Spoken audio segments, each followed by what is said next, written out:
Alors, je vous avais rapidement expliqué comment supprimer les informations depuis la base de données, donc tout simplement en utilisant la requête delete from, c'est-à-dire supprimer depuis, par exemple, la table visiteur où le pseudo est égal ce pseudo-là. Donc, comme vous voyez dans la table de données, ce pseudo il est ici, c'est de l'ID 13, donc 3 lignes. Je vais le supprimer la première ligne, c'est-à-dire j'aurai juste que 2. Alors je vais maintenant enregistrer le travail et rafraîchir la page.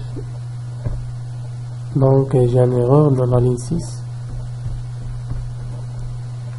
Et je suis désolé, j'ai oublié comme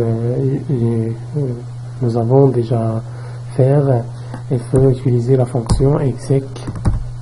La fonction exec qui est exécuter la requête delete dans le cas par occasion, dans l'occasion je veux expliquer pourquoi exec et pourquoi query.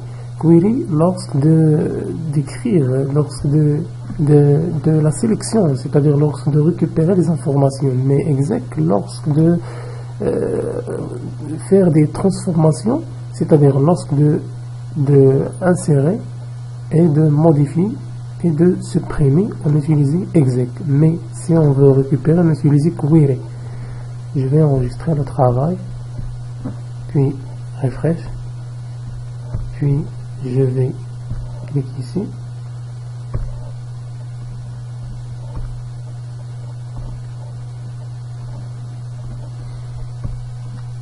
J'ai oublié ici, il y en a. Et je vais supprimer la première ligne qui aura la valeur de pseudo ici comme elle est, comme là. Donc je vais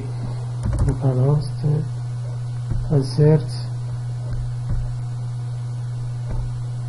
ce ligne va disparaître. Donc ce ligne il est disparu. C'est tout simplement comme il est, et vous pouvez même utiliser les entrées comme des variables pour cette requête delete. Donc c'est tout pour cela, on se verra la prochaine fois.